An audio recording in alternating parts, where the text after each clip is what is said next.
Hello and welcome to the Cherry Blossom Cafe podcast. I'm your host, Lynn Williams, and this show is all about uncovering life mysteries about money. If you've ever wondered how other people manage their money or the money mistakes they've made, well, that's exactly what we're going to talk about. We'll uncover these mysteries and more. On this episode, we talk to Maddy Baker. Maddy is a multilingual procurement professional with more than a decade of direct and indirect sourcing and HR experience. She has a proven track record of achievement with global and regional organizations through outstanding stakeholder and supplier relationship management, strategy, process development, and implementation.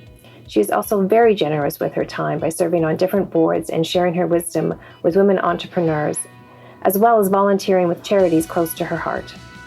Today, she's going to share with us how she looks at her money. We're excited to have you on the show, Maddy. Welcome.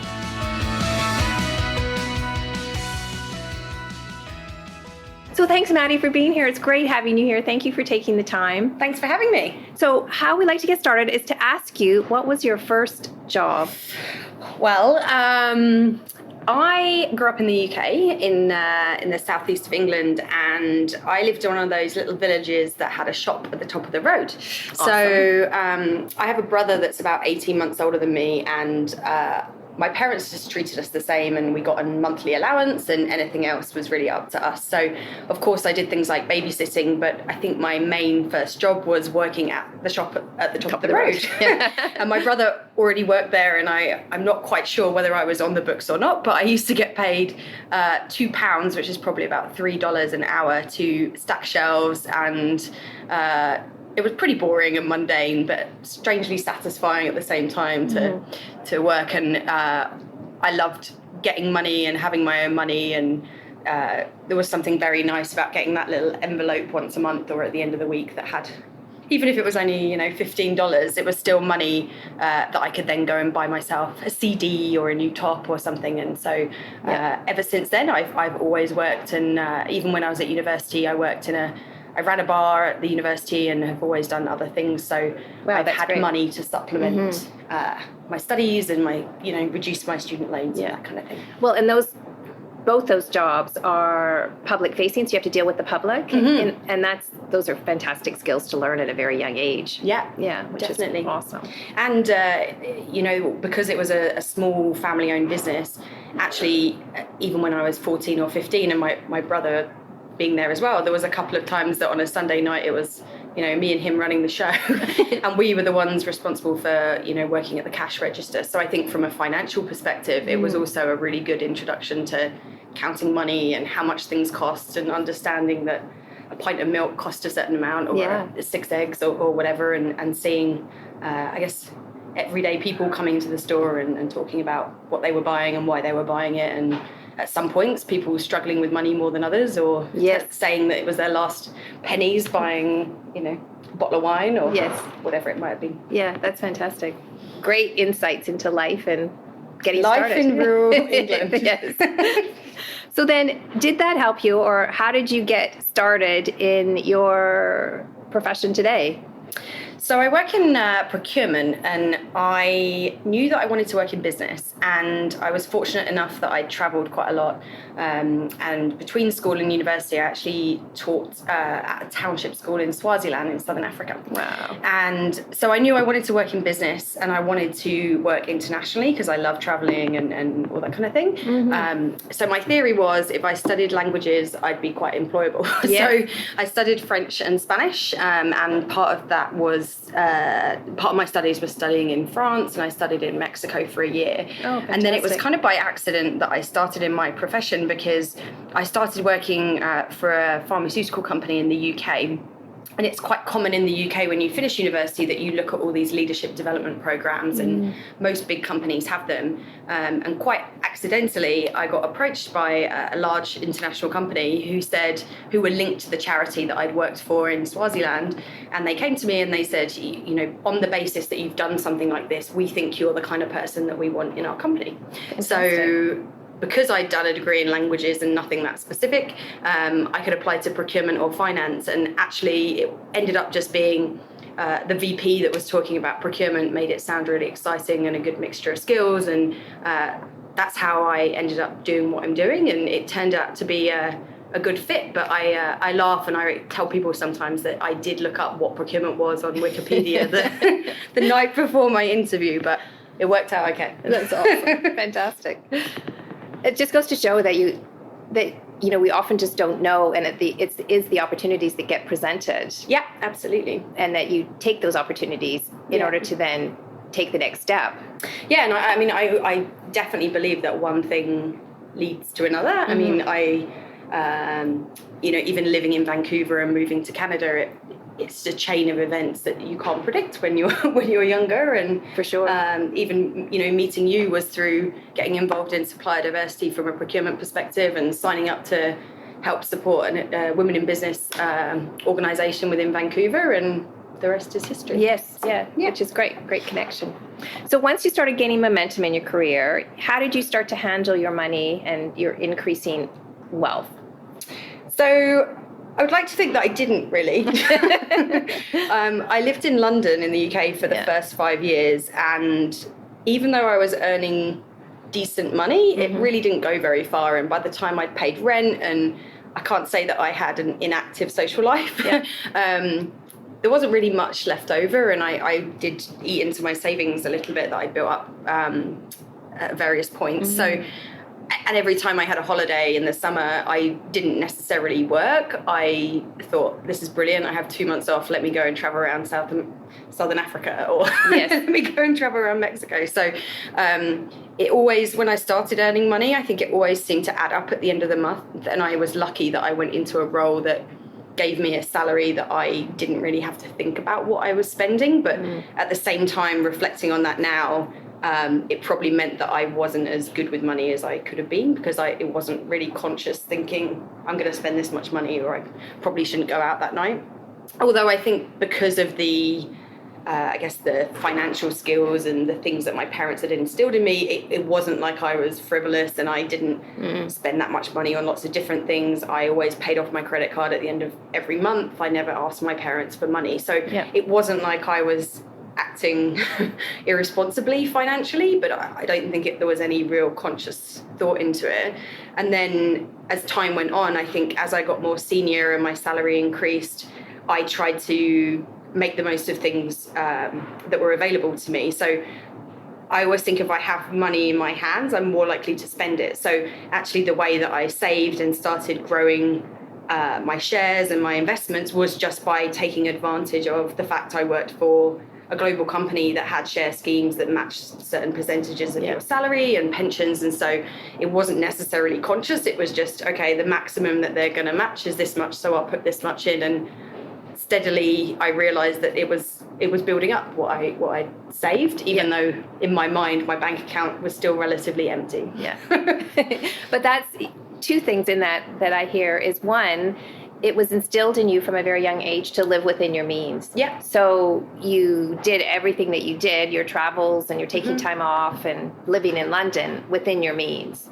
Which is superb, which is a fantastic place to start. So you didn't get yourself kind of behind before you had to get ahead. And the second thing is you took advantage of free money when it was offered to you. So when there was workplace savings or workplace matching, then you took advantage of that. And that still exists today in various places. So for example, when people have kids, there's the registered retirement or registered education savings plan, which the government matches with a grant, which is, free money. So taking advantage of those free money offers is such a great lesson that we tend to forget, because we may even take it for granted because it's free money. So definitely. And it doesn't feel like money at the time. You just sort of sign up and think, oh, it's 4%. If I put 4% in, they'll match 4%, but actually it really does add up over time, even if you feel like you're contributing a little bit month by month. And I often talk about it as a tap dripping. So one drip, like that 4% doesn't feel like a lot, but a tap dripping over time can create a huge mess and a huge flood that definitely then is like your money. I'd like my money to be a huge flood. A huge flood eventually. Okay, awesome. Well, it sounds like you're well on your way, so that's fantastic.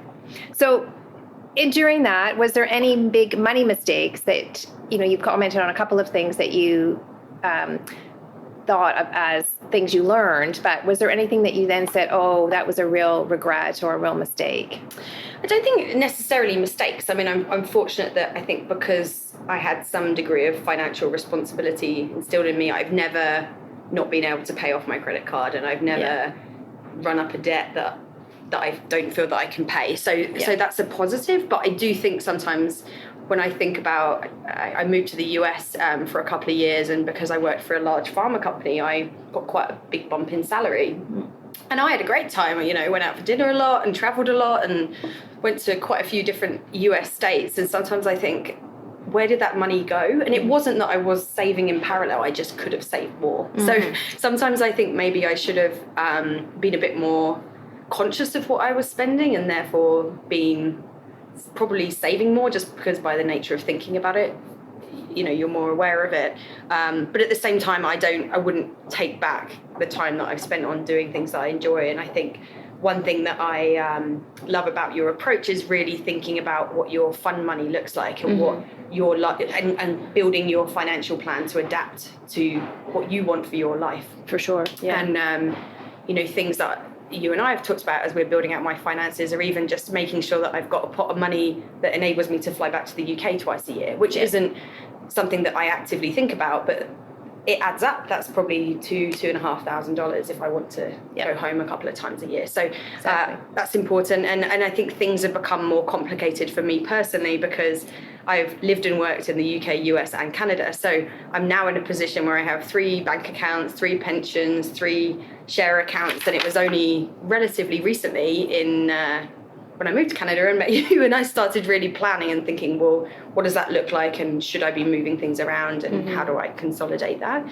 I think another couple of things, I think sometimes I've been too nice. Yes. So I think because I have a good job, there's sometimes that assumption that I will fly home for weddings, or that, whatever hotel people are staying in, is fine. Or I think sometimes I'm overly generous in terms of gifts, or if people are visiting, I buy a lot of dinners because I think, oh, they've just paid a flight to come out and see me. But then when I pay my flight to go home, no one's buying me dinner.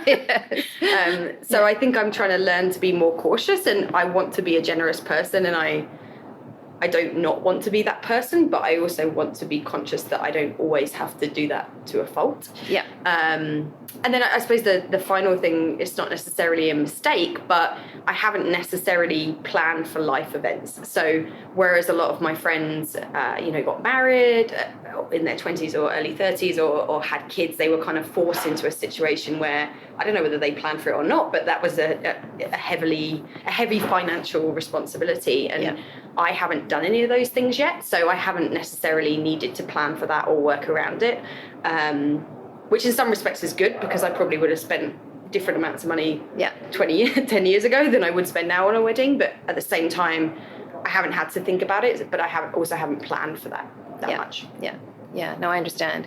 It's also when you're forced into those situations that we often take a harder look, at what we're doing, or we're, and often age also has a factor in that, particularly when you're thinking about retirement. It's often when people reach their early 40s, it seems to be the trigger point that people start to think, oh, I've got sooner than I thought. Yes, exactly. Oh no, there's 20 more years. If I look back over those 20 years and I do the same thing, to get to those next 20 years, I'm not going to be ready. So how do I shift things around? But it's a very good point. So in all of this, have you developed an investing philosophy? I think, as I said before, my philosophy is simple as get it out of my hands quickly. Yeah. And I do think that if I haven't seen it, then I don't miss it. So I was promoted last year within my organisation, and you and I had a conversation to say, my salary is going to increase by this much. What else can I do with this money so that actually the same amount of disposable income I have is in my bank account is the same, but I'm building a savings fund elsewhere. So I do continue to maximise the percentage that I can to put into my pension, within my shares, within the company I work for, and increasingly investments as well. So I try to do that. I'm also trying to learn to be more financially confident. It's something that I do think my parents gave me a strong foundation, and I've leveraged different opportunities available, but sometimes it feels like I accidentally found myself in a good position. So I think I am trying to be more confident in what investments look like, and the fact that you don't have to be an expert at all these things, and the jargon terms aren't that complicated if somebody explains them to you in layman's terms. Yeah, very good point. Yeah. And I think the final thing is I always pay off my credit card. Yeah. Every time I get paid, I go into my bank account and I set it back to zero, so I never pay any interest on it. Yeah. And I think I'm very fortunate that I was in that position, and I managed to pay off my student loans a few years ago now. So partly because I haven't bought a house or a flat or an apartment or anything, but I don't have any debt at all, which I think is quite unique for somebody in my position. Yeah. And paying off debt and staying out of debt is as much as an investment as being invested. Because if you're paying 5 or 10 or 20% interest on a debt, you get that debt paid off, you're actually giving yourself that 5 or 10 or 20%, in order to be able to do other things with. Absolutely. So it's a fantastic philosophy. Yeah. I think it's a really good point too about your financial confidence and building financial confidence, because so much to me, and this is part of, what is important to me, is that the finance industry so much is like talking to themselves, like people who understand the industry, people who feel comfortable in the industry. And, I came into this industry, taking over my dad's practice and having to have all those frustrations, those same frustrations as people, because it was more of a family decision as opposed to, I really want to be in, financial planning and investing. And that's really important to me, to take the opaque nature of some of these things and make it really like plain language, because it isn't, like you say, all that complicated, but it feels complicated because it's a whole nother language. And it feels scary. And I think to myself, I'm degree educated. Yes, exactly. I'm a director. I manage a team of 18 people. If I find it this confusing and hard, there must be people that are way more confused than I am. And you also are comfortable numbers given procurement. I analyze numbers and balance sheets and do financial evaluations on companies that we're spending money with every single day. Yeah, exactly. So I agree. So I think that industry can do a lot better in helping people make it not feel so scary, or feel like, as people often say to me, I feel like I'm putting my money in the lottery when I put it into the stock market, and that is, the furthest thing from the truth. But unless you understand it or have someone you can talk to about it, it's very frustrating, to take that, and scary to take those first leaps. So well done for making that a kind of a cornerstone of your investing, is, just feeling more financially confident and willing to take a look at it. So we also like to talk about, your take on giving, because we really have seen and we really believe that people who are willing to give either of their time or their talents, or which we also say their treasures, also have a less hold on their money, and money flows much more easily and generously in their lives. So, do you have a take on giving, philanthropy? Absolutely. And I think it's always been a big part of my life. And when I talked about, living in Swaziland, and I was teaching 84 grade 4 pupils in a township school, and that was all voluntary. And I've always done a lot of voluntary activities. So I think in terms of giving, I more formally give back with my time, and I'm involved in a number of different charitable organisations and sit on a couple of boards. I don't, and when you asked me this question, I actually paused and thought, am I doing something wrong here, or should I be doing more? But I don't necessarily have any regular giving, but I like to donate to causes that I care about, and I like to be able to donate to friends and family when they're participating in charity events or supporting things. So whether it's Movember, or someone's running a marathon, or there's an event going on at work. Like I said, I don't have any regular giving, but I think because of that, when those things happen, it's not just $10 here or there, but I feel like I can give somebody $50 or $100. And I probably should give myself a limit, but I also think just by kind of ad hoc giving donations, I sort of keep track of it in my head and feel that it's appropriate to what I want to do. So I guess it's a mixture of giving in terms of my time, but also giving in terms of contributing to causes that I care about and my friends and family care about. Yeah, and I think that's really a valid point, in that you're thinking about the causes that are important to you and wanting to, contribute to those. But you also do give a great deal, of time, to support organizations. And that's a really important factor as well, because organizations need that support. I also like to think about where the money's going. I remember, I don't see it as much in Canada, but in the UK, when you're walking along the street, you often get people that stop you from a big charity that say, hey, sign up to giving, $10 a month or $20 a month. And they make a lot of money that way. But also, if you look at the portion of that money that actually goes to what you care about, often by the time you've taken all the overheads out, it ends up being 40 or 30%. I think one of the things I like to do is give more directly, where I can see the impact of my money. So even donating to the school I volunteered in Swaziland, where I know that there's something tangible that I can see with what I've donated or what I've raised money for. Or I ran the London Marathon for charity and raised money for an organisation that I cared about. I was fortunate enough I ran the Dublin Marathon for another charity called the Hole in the Wall Gang, which was started by Paul Newman, and there's a range of different camps for families and children that have been affected by childhood cancer around the world. And something like that, I feel much more confident giving to myself, and also asking friends and family to give to, because I have participated in something where I've seen the benefit of what happens. Wow, giving and getting fit. That's amazing. Or staying fit. I'm not sure I want to run another marathon right now, but I've done it now, so I can tick the box. So where you are now, looking back, is there one piece of advice that you'd give your younger self about money? I think partly just don't worry so much and don't be so scared. I think I was always that person that you'd get your monthly bank statements and I wouldn't open it.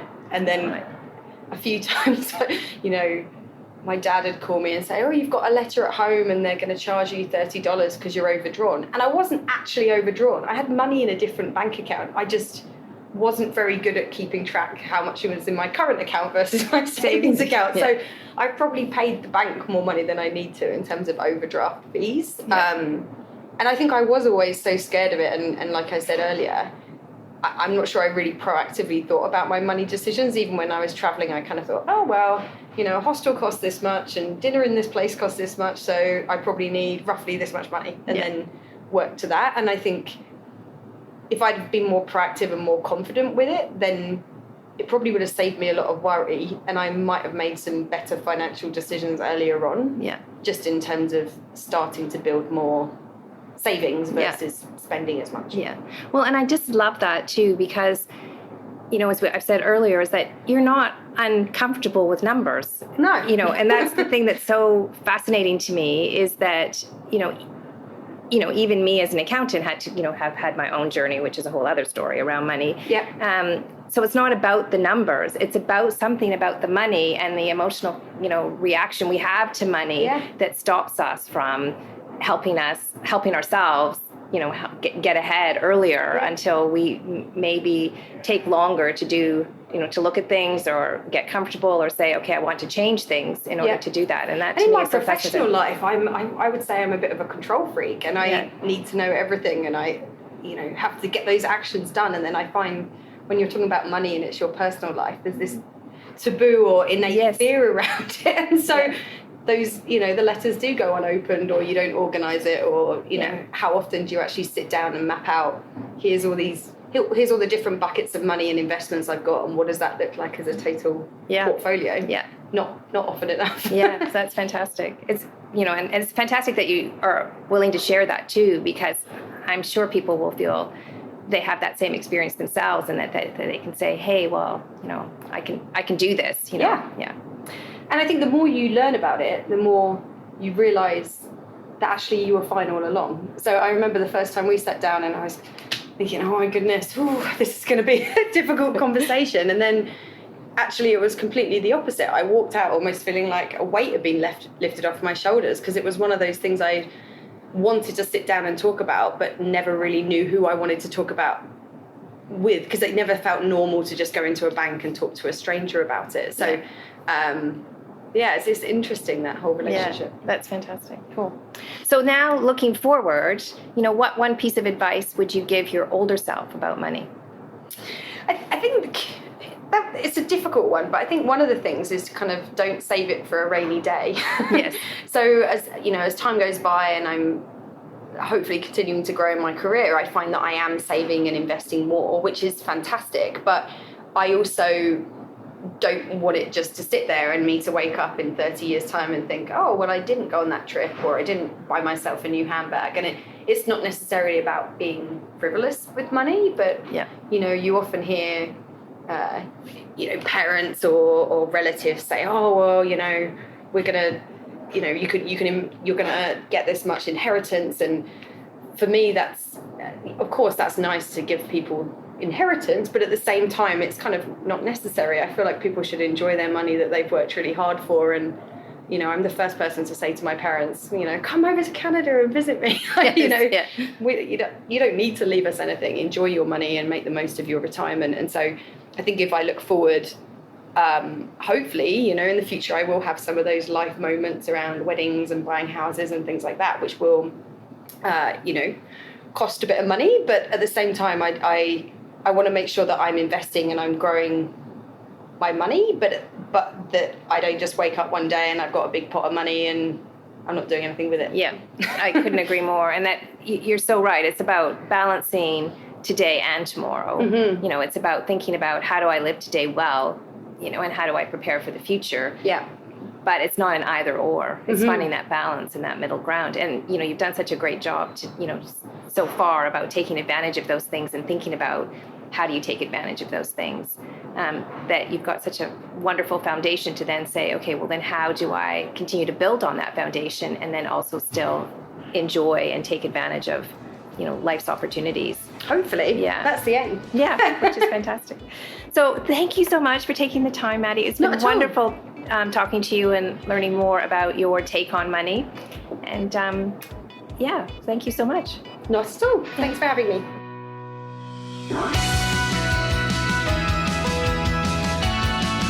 Well, that's it for today. Thanks for listening. You can check out the notes below for links related to this podcast. If there is someone you'd like us to interview, we'd love to hear from you. Visit our website, www.lifestyleprotector.ca, for contact information and more episodes.